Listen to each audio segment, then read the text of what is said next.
राधे कृष्णा। जय बोलो सीता रामचंद्र भगवान की जय। श्री राम जय राम जय जय राम। श्री राम जय राम जय जय राम। जय बोलो सीता रामचंद्र भगवान की जय। जय बोलो राष्ट्र गुरु समर्थ रामदास स्वामी की जय।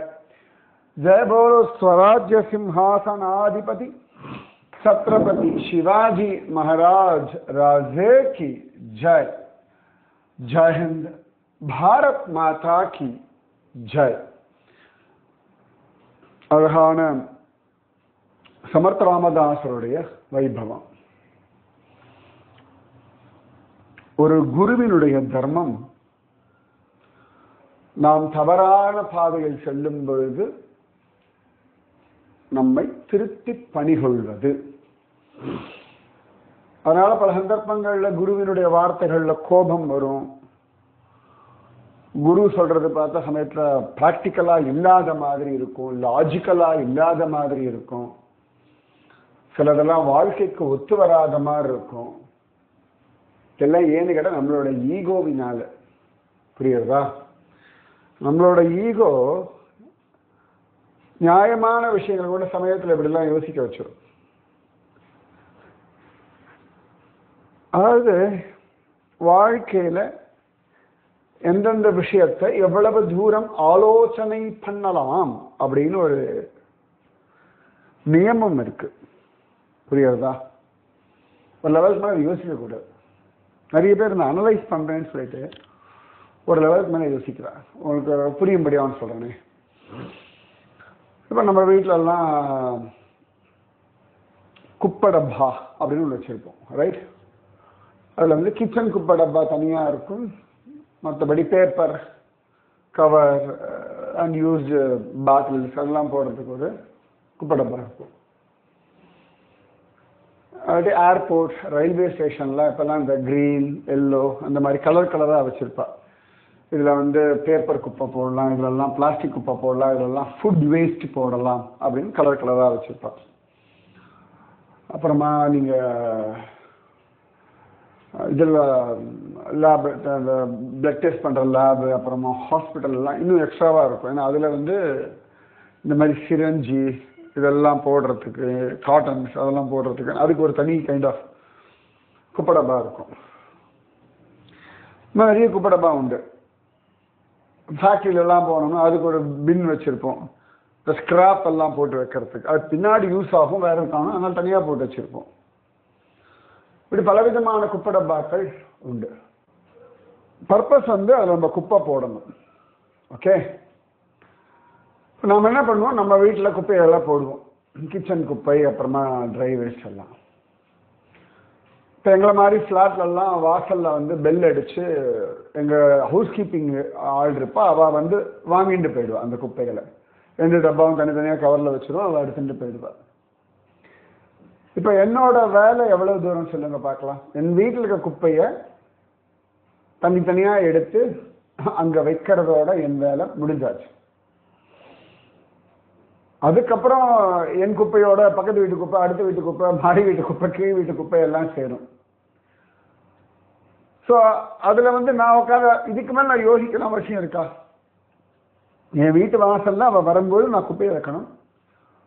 ஒருவேளை நான் வைக்கலை அப்படின்னா அவன் எனக்கு பெல் அடிச்சு சார் குப்பை இருக்கான்னு கேட்பான். அதே நான் கிண்டலாக சொல்லுவேன். முன்னாடிலாம் ஒரு அம்மா வருவாங்க, பெல் அடிப்பாங்க, காதில் சார் வேஸ்ட் அப்படின்வாங்க.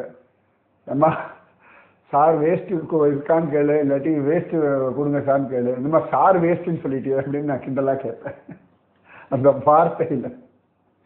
அப்புறம் இல்லை சார் சார் அப்படிலாம் இல்லை சார், நல்ல பண்ணியாம சார் வேஸ்ட்டுன்னு சொல்லிட்டு அம்மா அப்படின்னு சொல்லுவேன். அதுக்கு எல்லாத்துலேயுமே ரசம் இருக்குது, எல்லாத்துலேயும் ஒரு விஷயம் இருக்குது. அதுக்காக சொல்கிறேன், வார்த்தைகளுடைய பலத்துக்காக. ஸோ நான் அந்த குப்பையை கொடுக்கறதோட அதுக்கப்புறமா என் வீட்டு குப்பை யார் வீட்டு குப்பையோட தான் சேர்றது, இந்த குப்பை இதுக்கப்புறமா அவர்கள் என்ன பண்றார்கள், அதுக்கப்புறம் அவ செக்ரிகேட் பண்ணி எங்க ஃப்ளாட்லயே ஒரு ஓரத்துல அதுக்கு ஒரு டம்ப் யார்டு வச்சிருக்கோம், அதுல செக்ரிகேட் பண்ணி வைப்பா. அதுக்கப்புறம் அது குப்பை வண்டி வந்து எடுத்துட்டு போகும். அதுக்கப்புறம் அந்த குப்பை வண்டி கொண்டு இப்படி நான் யோசிச்சுட்டு இருந்தால் அவ்வளவு பைத்தியக்காரன், ரைட்? கரெக்டா? ப்ராசஸ் வேணா தெரிஞ்சுக்கலாம், நான் தெரிஞ்சுக்கிறதுனால அப்படி சொல்றேன். அவ்வளவுதான், இதுக்கு மேல எனக்கு என்ன வேலை இருக்கு? அதே மாதிரிதான் எந்த ஒரு விஷயமும் பாஸ்ட், முக்கியமா நான் சொல்றேன், பழைய பல விஷயங்கள் பாஸ்ட்ல சில பிடிக்காம இருக்கலாம், ஆனால் குப்பை மாதிரி வச்சுக்கோங்களேன், த்ரோ இட்.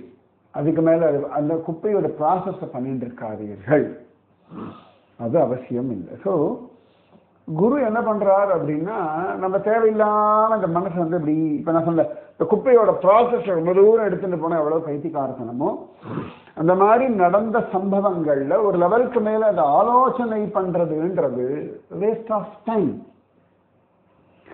ஒரு லெவல் வரைக்கும் நீங்க ஆலோசனை பண்ணணும், அதுக்கு மேல அது அவசியம் இல்லை.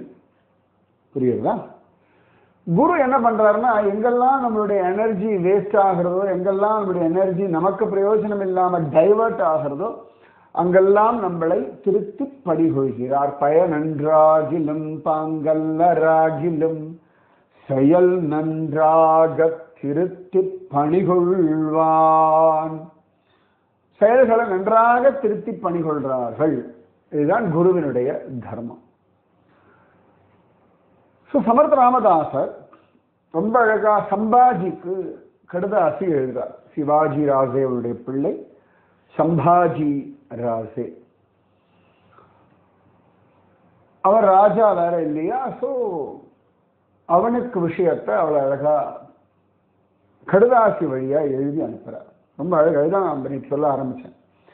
அகண்ட சாவதான அசாவே துஷ்சித கதாபி நசாவே ததவிஜா கரீத பசாவே ஏகாந்த ஸ்தலி. ஹே ராஜா, எப்பொழுதுமே ஜாக்கிரதையாயிரு. ஒரு கால சூழ்நிலைகள் எல்லாம் அப்படியே என்னடான்னு உட்காந்துறாரு. ஒரு ஆத்திர அவசரம்னா உன்னுடைய கூட இருக்கக்கூடிய தகுந்த மந்திரிகளோட டிஸ்கஸ் பண்ணு, யாருக்கும் தெரியாமல் ஏகாந்தமான ஸ்தலத்துல உட்காந்து டிஸ்கஸ் பண்ணு. இது ரெண்டு விதமா இன்டர்பிரேட் பண்ணுவா. ஒன்று ராஜாங்க விஷயமா அவர் சொன்னதும், இது கூடவே ஏகாந்தத்துல பக்தி அனுபவத்தை பண்ணு, கொஞ்சம் நிதானமா இருக்கு, இப்படி ஒரு அர்த்தமும் உண்டு. காஹி உக்ரஸ்திதி சாண்டாவி காஹி சௌமியதா தராவி சிந்தா லாகாவி பராவி அந்தரியாமி. அவருடைய கோபத்தையும் குடூரமான வேகத்தையும் தள்ளிவை. இதெல்லாம் உன்னுடைய எண்ண ஓட்டங்களை, உன்னுடைய சிந்தனைகளை தடை பண்ணக்கூடியவை. கோபமும் அந்த ஒரு வேகமான ஒரு அவசர கதியில ஆத்திரத்துல, கோபமும் ஆத்திரமும், ஆத்திரக்காரனுக்கு புத்திமத்தின்னு சொல்வார்கள், அந்த அதை கொஞ்சம் தள்ளிவை. அது உன்னுடைய சிந்தனைக்கு ஒரு பெரிய தடைக்கல். எப்பொழுதுமே காமா ரிலாக்ஸா இரு. உன்னுடைய அல்டிமேட் கோல் என்ன, அதுல கவனம் வை. அதாவது நம்ம எல்லாருமே சூழ்நிலை கைதி ஆயிடும் இல்லையா. சமர்த்தராமதாசர் சூழ்நிலை கைதி ஆயிடாது. சூழ்நிலைகள் எப்படி வேணா வரட்டும், உன்னுடைய லட்சியம் என்னவோ அதை நோக்கி நீ முன்னேறுவாயாக அப்படின்னு சொல்லி ரொம்ப அழகா சொல்ற. ஸோ குடும்பத்துல ஏதான ஒரு விஷயம் நடக்கலாம். மேபி உங்க கணவனுடைய நடவடிக்கைகள் உங்களுக்கு கொஞ்சம் அதிருப்தியா இருக்கலாம், இல்லாட்டி மனைவியினுடைய நடவடிக்கைகள் அதிருப்தியா இருக்கலாம், பிள்ளைகளுடைய வார்த்தைகளோ செய்கைகளோ அதிருப்தியை தரலாம், இல்லாட்டி உங்க அப்பா அம்மா, இல்லாட்டி உங்க பந்துக்கள், உங்களுடைய அக்கம் பக்கத்து வீட்டில் இருக்கிறவர்கள், நீங்க வேலை செய்யற இடத்துல இருக்கிறவர்கள், இப்படி ஒவ்வொருத்தரும் ஒவ்வொரு விதமான எமோஷன்ல ஒவ்வொரு விதமான ஒரு இம்பாக்ட், ஒரு விதமான பாதிப்பு நம்முடைய வாழ்க்கையில உண்டாகும், காலை முதல் இரவு வரை. இது எல்லாத்துலேயுமே நம்ம டென்ஷன் ஆனோம் வச்சுக்கோங்களேன், சரிபட்டு வராது. இதுலேருந்து அந்த விஷயத்தை உங்களை பாதிக்காம நீங்க எப்படி வச்சுக்கலாம், இவ்வளவுதான் நீங்க பார்க்க முடியும். ரைட்டா? அதனால அந்த ஒரு நிதானம் ரொம்ப அவசியம் அப்படின்றார் சமர்த்த ராமதாசர். இந்த சூழ்நிலைகளை தாண்டி உனக்கு என்ன வேணுமோ அதுல கவனம் வை. நிம்மதியா இருக்கணும், ஆரோக்கியமா இருக்கணும், தெம்பா இருக்கணும், திருப்தியா இருக்கணும், குதூகலமா இருக்கணும், உற்சாகமா இருக்கணும். உங்களுக்கே தெரியும், எமோஷனலி, மென்டலி, பிசிக்கலி, ஃபைனான்சியலி ஸ்ட்ராங்கா இருக்கணும். என்னோட நான் ஸ்லோகன் மாதிரி எழுதி வைக்க போறேன். Be emotionally, physically, mentally, financially strong. இதுதான் வாழ்க்கைக்கு அவசியம். உங்க குடும்பத்திற்கு இவ்வளவுதான் அவசியம், ஒரு தேசத்திற்கு இதுதான் அவசியம். ரைட்? எந்த இடமா வேணா இருக்கணும், பி எமோஷனலி ஸ்ட்ராங். எந்த விஷயமா வேணா இருக்கட்டும், பி மென்டலி ஸ்ட்ராங். எந்த காலகட்டமா வேணா இருக்கணும், பி பிசிக்கலி ஸ்ட்ராங். எந்த ஒரு இடமா இருந்தாலும் பி ஃபைனான்சியலி ஸ்ட்ராங். இது 2 நாள் அவசியம். இதெல்லாம் வேண்டாம்னு சொல்ல முடியாது, வேணும். அவ்வளவுதான், நீங்க தான் டெவலப் பண்ணுங்க. ஓகேவா?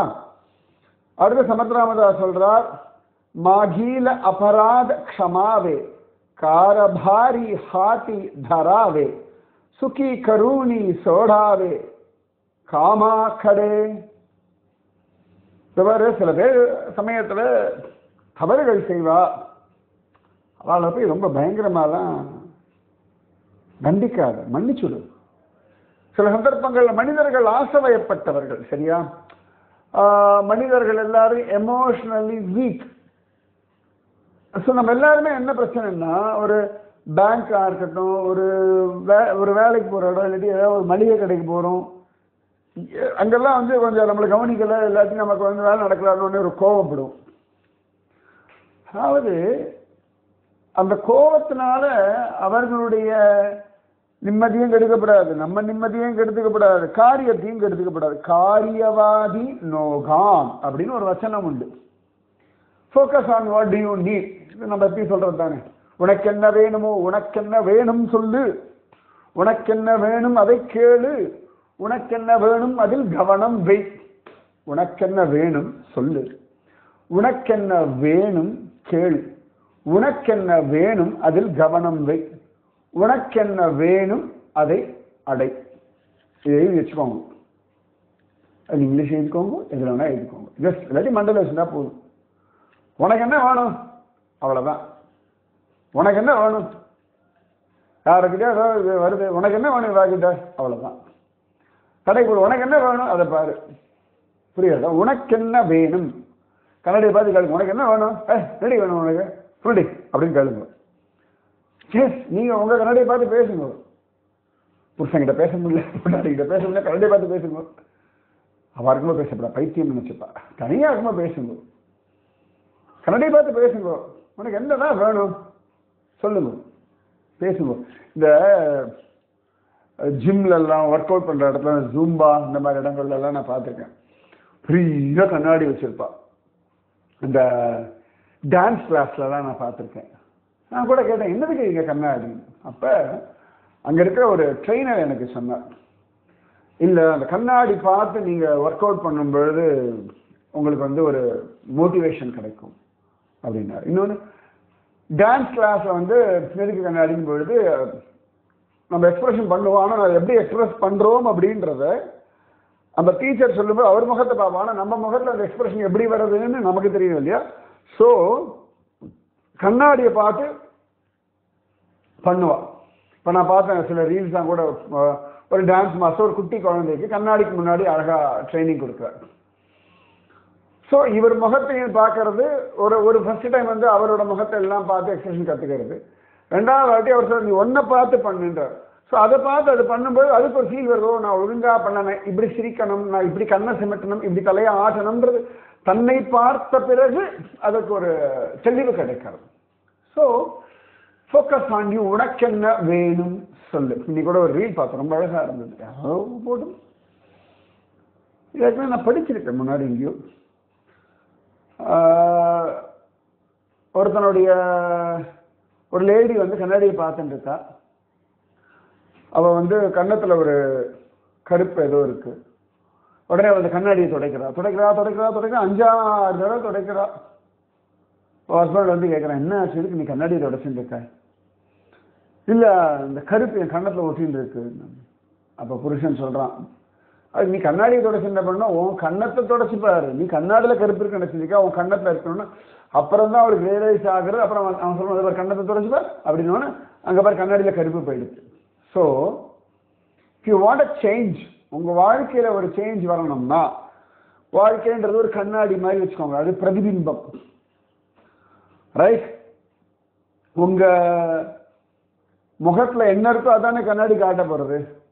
இதே தான் உங்க மனசுல என்ன இருக்கோ அதுதான் உங்க வாழ்க்கைன்ற கண்ணாடி பிரதிபலிக்கிறது.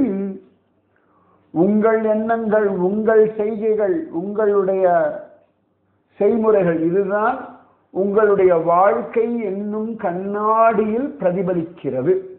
ஸோ நீங்க மாறினா வாழ்க்கை மாறும். அவன் முகத்தில் இருக்க கருப்பை தொடச்சோன்னா கண்ணாடியிலையும் அந்த கருப்பு போயிடுது. இவ்வளவுதான். அதனால உன்னை கவனி. எல்லாருக்கிட்டையும் கோச்சிக்காத, எல்லாருக்கிட்டையும் டென்ஷன் ஆகிட்டு இருக்காத, எல்லாத்தையும் ரொம்ப கொடூரமாக நடந்துக்காத. அவளை எப்படி, சரி அவள் இந்த வேலையெல்லாம் பண்ணியிருக்கா, சமயத்தில் இப்படி தப்பு பண்ணிட்டா, அவளுக்கு அதுக்கான ஒரு, அவளுக்கு பண்ணக்கூடாதுன்ற அந்த அறிவை கொடுக்கணும். எந்தெந்த இடத்துலன்னு இருக்கு எல்லாத்துக்கும். இதில் அவர் சொல்கிறார், உனக்கு வேண்டப்பட்ட ஆள்லாம். ஏன்னா இவருக்கு அகெயின்ஸ்டாக ஒரு 3 பேர் வந்து சத்ரபதி சிவாஜியோட இளைய மனைவி சோயரா இருந்தாலே அவளோட சேர்ந்து விட்டார்கள் அப்படின்னு சொல்லி அவர்களுக்கு ஒரு கொடூரமான சங்கிலியெல்லாம் கட்டி யானையை கொண்டு மிதிக்க வச்சு அவளை கொண்டு விடுறார் நம்ம சம்பாஜி ராஜு தான் ராஜேன்றதுனால. ஆனால் அவ்வளோ தூரம் கொடூரமாக அவசியம் இல்லை. வேணா அவள் சத்ரபதி சிவாஜிக்கே வேலை பண்ணியிருக்கா, சம்பவம் இப்படி போயிட்டா. அதனால அவளை வந்து திருத்தி பணி கொண்டு சில பேருக்கு விடக்கூடாது. இப்போ கோரி முகமது, கஜினி முகமது தான் விட்டு தான் தப்பு, அப்பயே அடிச்சிருக்கணும். விரோதிகள் அடிக்கணும். நமக்கு வேண்டப்பட்ட மனுஷர்களுடைய குற்றங்களை, குறைகளை மறந்து மன்னித்து ஏற்றுக்கொண்டு வழி நடத்துறது நல்லது. அதனால நீ வந்து யாரெல்லாம் மிஸ்டேக் பண்ணாலும் அவளை மன்னிச்சுடு, பார்த்துக்கோ. அவள் உனக்கு தேவையான வேலைகளை பண்ணுறது, அவளை ட்ரெயின் பண்ணு, அதுக்கு அவளுக்கு உற்சாகத்தை கொடு. என்ன அழகாக சொல்ல வேணும், லைஃப் ஓரியன்ட் பொலிட்டிக்கல் லெசன்ஸ். ஒரு விதத்தில் வந்து you can follow this for your official ஒர்க்குன்னு சொல்லுவோம் இல்லையா, ஆஃபீஸ் ஒர்க்கில் அதை ஃபாலோ பண்ணிப்பாங்க. பாடவனி தும்ப நிதேனா பரி மக பாணி சாலேனா தைசே சஜ்ஜனான்சியா மன களலே பாகிச்சே. நீ வந்து ஒரு தண்ணி ஓடுற தண்ணி இருக்கு, அதில் வந்து நிறைய கல்லெல்லாம் வச்சு ஒரு ஓரத்தை தடை பண்ணிட்டோம்னா அந்த தண்ணி போகாது.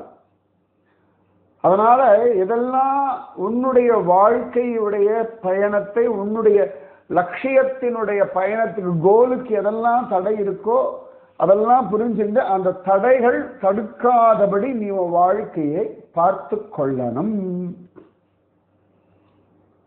சரியா? அப்படி தண்ணி எப்படி தேங்கி போயிடுத்து, தடை வந்து தண்ணி தேங்கி போயிடுத்தா என்ன ஆகும், அதில் வந்து பூச்சி பொட்டு அழுக்கு பாசி எல்லாம் வந்துடும். ஓடுற தண்ணியில் பாசி படியாது. சரிதானே? அப்ப அது சொல்லிட்டு சொல்றார். அதுக்கு ரொம்ப அழகா சொல்றார், ஜனான்சா பிரவாகம் சாலிலா நனஜே நஜே காரியபாக ஆட்டோபலா ஜனடாயி டாயி தும்பலா மானிஜே கோட்டை. மனுஷெல்லாம் அப்படி அழகா அவ வேலையை பார்த்துட்டு எல்லாம் ரொட்டீன் கரெக்டா போயிட்டு இருக்கு அப்படின்னா நத்திங் டு வரி. எங்கேயாவது மனிதர்கள் கூட்டம் கூட்டமா நின்று ஏதோ பேசிட்டு இருக்கானா, தென் பி கேர்ஃபுல், ஏதோ சம்திங் இஸ் கோயிங் ராங். சமயத்தில் இந்த ஏதான பிரச்சனைகள்லாம் நடக்கிறது, இல்லாட்டி விஷயங்கள்லாம் சரியில்லைன்னா எங்கேயும் கூட்டம் கூடி நிற்கக்கூடாதுன்னு ஒரு ரூல்லாம் போடுவோம். அந்த கொரோனா பீரியட்ல அப்படிலாம் இருந்தது. சில இடங்கள்ல வந்து இந்த வன்முறை கலவரம் எல்லாம் நடக்கிற மாதிரி இருக்குன்னா அங்கே ஒரு 4-5 பேர் சேர்ந்து கூடி கூடி பேசக்கூடாதுன்னே ரூல் உண்டு. ஸோ அவர் சொல்றார், ஜனங்கள் பாட்டுக்கு அவ வேலையை பண்றா, அவ கடமையை பண்றார்கள், அவரவர்கள் வாழ்க்கையை வாழலாம்னா நத்திங் இஸ் ராங். ஒருவேளை ஜனங்கள் அங்கங்க கூடி கூடி கூடி கூடி பேசுறாங்கன்னா பார்த்துக்கோ, இதை நீ சரி பண்ணிட்டு ஆகணும் அப்படின்றார். சிரேஷ்டி ஜே ஜே மேலபிலே தியாசாட்டி பாண்டத பைசலே மக ஜானாவே ஃபாவலே கலி மாசி. ஞாபகோ, நீ உன்னுடைய முன்னோர்களால உனக்கு கொடுக்கப்பட்ட இந்த அழகான ராஜ்யம், இதனுடைய பொறுப்புகள் என்னெல்லாம் அனுபவிச்சுக்கணும், உன்னுடைய மூதாதையர்கள் உன்னுடைய அப்பாவெல்லாம் கொடுத்தது.